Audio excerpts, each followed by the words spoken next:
الحمد لله نحمده ونستعينه ونستغفره ونؤمن به ونتوكل عليه ونعوذ بالله من شرور أنفسنا ومن سيئات أعمالنا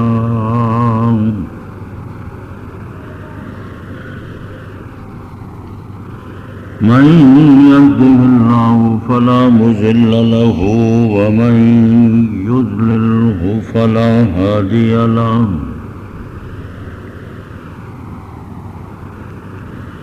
ونشهد أن لا إله إلا الله وحده لا شريك له ونشهد أن سيدنا ومولانا محمدا عبده ورسوله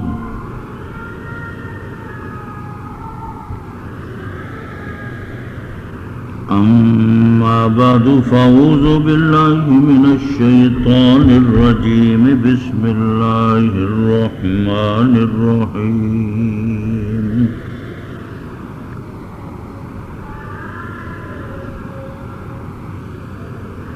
نحن خلقناكم فلولا تصدقون أفرأيتم ما تمنون أأنتم تخلقونه أم نحن الخالقون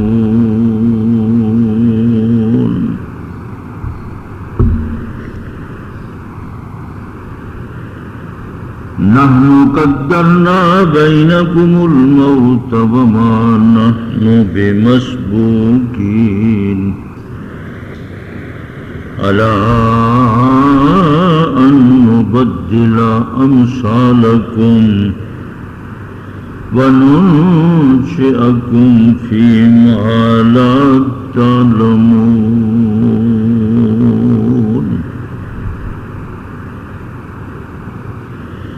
وَلَقَدْ عَلِمْتُمُ النَّشْأَةَ الْأُولَى فَلَوْلَا تَذَكَّرُونَ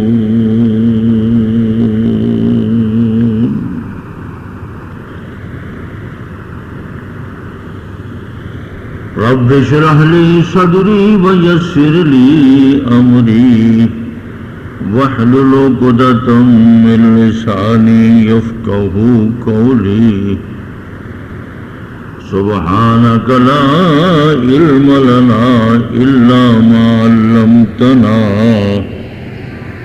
إنك أنت العليم الحكيم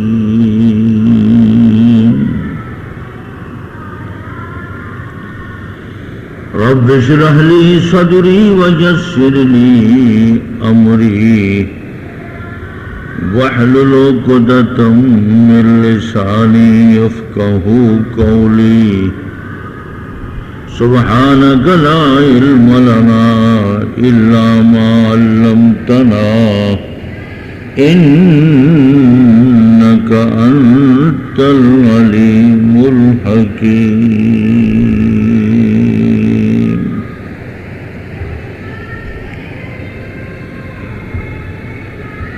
صدق الله مولانا العظيم وبلغنا رسوله النبي الكريم ونحن على ذلك لمن الشاهدين والشاكرين والحمد لله رب العالمين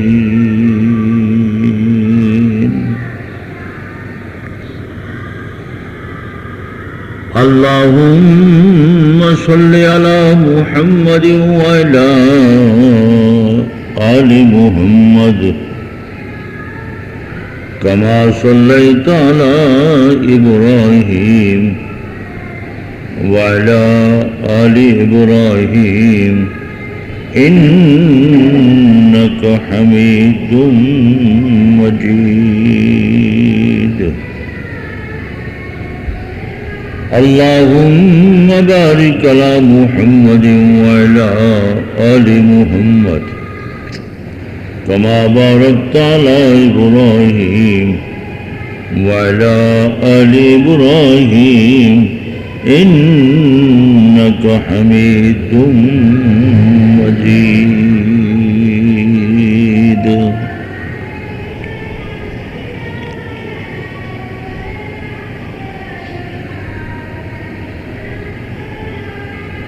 قابل صد احترام دوستو،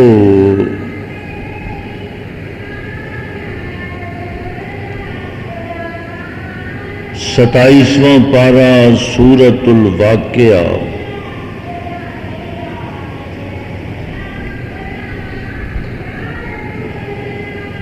چند آیات خطبہ میں تلاوت ہو چکی ہے.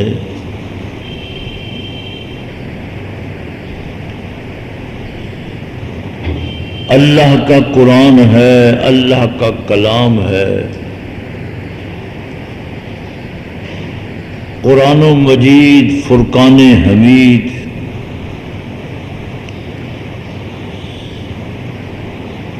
قرآن مقدس نے ان آیات کریمہ میں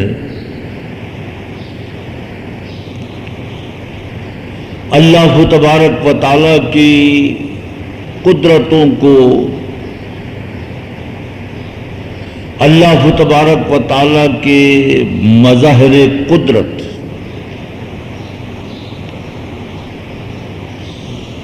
اس خداوند قدوس کے مظاہر قدرت پوری دنیا میں، پوری زمین میں، فضا میں، آسمانوں پر، یہ پورا کا پورا عالم اس اللہ تبارک و تعالیٰ کے نشانات قدرت چپے چپے پر پائے جاتے ہیں. قرآن و مجید نے مظاہر قدرت کا تذکرہ کرتے ہوئے اللہ تبارک و تعالیٰ کی توحید، اس کی قدرتیں، اس کا قادر ہونا، اس اللہ تبارک و تعالیٰ کا معبود ہونا، الہ ہونا، خود قرآن مقدس نے عقلی انداز سے اور منطقی اور فلسفی انداز سے اللہ کی توحید کو پیش فرمایا ہے.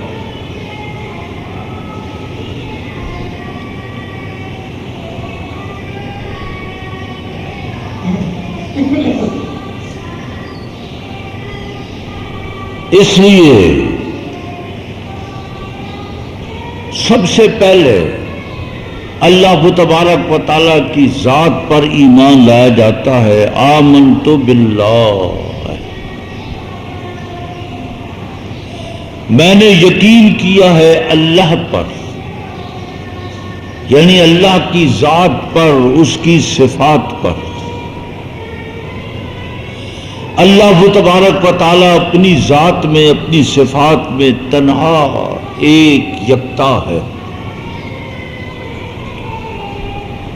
یہ قرآن پاک 30 پاروں پر مشتمل ہے، 114 سورتوں پر مشتمل چلا رہا ہے. ہر صفحے پر، ہر سورت میں، ہر ورقے میں قرآن مقدس نے اللہ تبارک و تعالیٰ کی توحید، خدا کی قدرت، مظاہر قدرت کو عقلی نقلی رنگ میں، فلسفیانہ منطقی انداز کے اندر خدا کی توحید کو بیان فرمایا ہے. یہاں بھی عقلی انداز میں سورہ واقعہ ہے. سورہ واقعہ کی فضیلت حدیث پاک میں موجود ہے کہ جس گھر کے اندر سورہ واقعہ پڑھی جاتی ہے مغرب کے بعد یا عشاء کے بعد، اس گھر کے اندر کبھی فاقہ نہیں ہوگا. حضور پاک صلی اللہ علیہ وسلم نے اس سورہ واقعہ کے فضائل میں سے یہ فضیلت بیان فرمائی ہے کہ سورہ واقعہ گھروں میں کثرت سے پڑھو۔ صحابہ کرام رضوان اللہ علیہ مجمعین اپنی بچیوں کو، اپنی بنات کو، بیٹیوں کو سورہ واقعہ یاد کروا دیتے تھے۔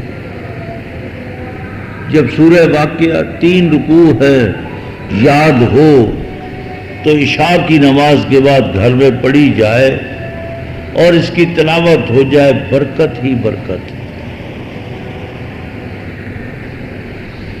ایک روایت میں آتا ہے کہ حضرت سیدنا عثمان غنی رضی اللہ تعالیٰ عنہ کی خلافت کا زمانہ ہے، خلافت عثمانی ہے۔ حضرت عثمان غنی رضی اللہ تعالیٰ عنہ کی خلافت بے فراوانی تھی، خزانہ بھی بھرا ہوا تھا، فتوحات بھی تھی، لوگ خوشحال بھی تھے۔ تو حضرت سیدنا عثمان غنی رضی اللہ تعالیٰ عنہ نے ایک تھیلی، پرانے زمانے میں کوئی تاریخ اٹھا کر دیکھیں تو تاریخ میں تھیلیوں کا ذکر آتا، اب کا دور الگ ہو گیا، اب تو سوٹ کیس چلتے ہیں کہ نوٹوں سے بھرا ہوا سوٹ کیس لے گئے۔ اس زمانے میں تھیلیاں چلتی تھیں، دلائم ہوتے تھے، دنانیر ہوتے تھے، نوٹ نہیں ہوتے تھے، کاغذ کا سکہ نہیں تھا، چاندی کا، سونے کا سکہ ہوتا تھا۔ تو اس تھیلی کے اندر کتنا مال تھا حدیث پاک روایت سے معلوم نہیں ہوتا۔ حضرت عثمان غنی رضی اللہ تعالیٰ عنہ نے وہ تھیلی حضرت عبداللہ ابن مسعود رضی اللہ تعالیٰ عنہ اکابر صحابہ میں سے ہیں، صف اول کے نمازی ہے، حضور پاک صلی اللہ علیہ وسلم کے پیچھے پہلی صف میں کھڑے ہو کر نماز ادا کرتے تھے۔ اور حنفیوں کی نماز، جو امام ابو حنیفہ رحمۃ اللہ علیہ کو ماننے والے، ہماری نماز ساری کی ساری حضور اور عبداللہ ابن مسعود راوی ہیں، ان کے واسطے سے تمام روایات یہ نماز کی حضرت عبداللہ ابن مسعود سے منقول چلی آ رہی ہے۔ عبداللہ ابن مسعود رضی اللہ تعالیٰ عنہ صحابہ میں سے فقیر صحابی تھے۔ تو حضرت عثمان غنی رضی اللہ تعالیٰ عنہ نے وہ تھیلی بھیجی کہ آپ قبول کر لیں، ہدیہ ہے۔ تو حضرت عثمان غنی رضی اللہ تعالیٰ عنہ نے واپس کر دیا۔ حضرت عثمان غنی رضی اللہ تعالیٰ عنہ نے فرمایا کہ میں نے ہدیہ آپ کو دیا ہے، آپ کی بیٹیاں ہیں، بیٹا آپ کا کوئی نہیں، آپ کی بیٹیوں کے کام آ جائے گا۔ تو جواب میں حضرت عبداللہ ابن مسعود رضی اللہ تعالیٰ عنہ نے فرمایا کہ میں نے اپنی بیٹیوں کو سورہ واقعہ یاد کروا رکھی ہے۔ جن بچیوں کے پاس سورہ واقعہ ہے ان کو فقر و فاقہ کا کوئی خوف نہیں۔ آج سب سے بڑی ضرورت مادی دور ہے، آج سب سے بڑی ضرورت یہ ہے کہ ہر بچی جو ہے اور کچھ یاد کرے نہ کرے، سورہ واقعہ تو ہر بیٹی کو یاد کروانا چاہیے۔ اور اس حدیث پاک کے مطابق عشاء کی نماز گھر میں سورہ واقعہ اپنے گھر میں پڑھ لے، آگے رخصت ہو کر اپنے خاوند شوہر کے گھر میں چلی جائے، پڑھتی رہے گی، اللہ پاک برکت عطا فرمائے۔ جو میں نے اس وقت خطبے میں یہ آیات کریمہ جو خدا کی قدرت، مظاہر قدرت قرآن پاک ذکر کر رہا ہے، یہ سورہ واقعہ ہے۔ اور سورہ واقعہ کی فضیلت یہ ہے کہ جس گھر کے اندر سورہ واقعہ پڑھی جاتی ہے اللہ پاک اس گھر کو فقر و فاقہ سے محفوظ فرما دیتے ہیں۔ تھوڑی سی ہمت ہے کہ آدمی جا کر بیٹھ جائے، آج کل تو الگ سورہ واقعہ بھی مل رہی ہے، 2 4 5 10 صورتیں ہوں تو جا کر کھولے، گھر والے بھی، بچیاں جنہوں نے پڑھنا ہے سب پڑھ لے، دعا کر لے، اللہ برکت ہی عطا فرماتے ہیں۔ اس لیے یہ خدا کی توحید کی قدرتوں والی آیات سورہ واقعہ میں موجود ہے۔ اللہ تبارک و تعالی ہماری بچیوں کو، ہماری بنات کو اپنے اپنے گھروں میں سورہ واقعہ پڑھنے کی توفیق عطا فرمائے۔ وآخر دعوانا الحمدللہ رب العالمین۔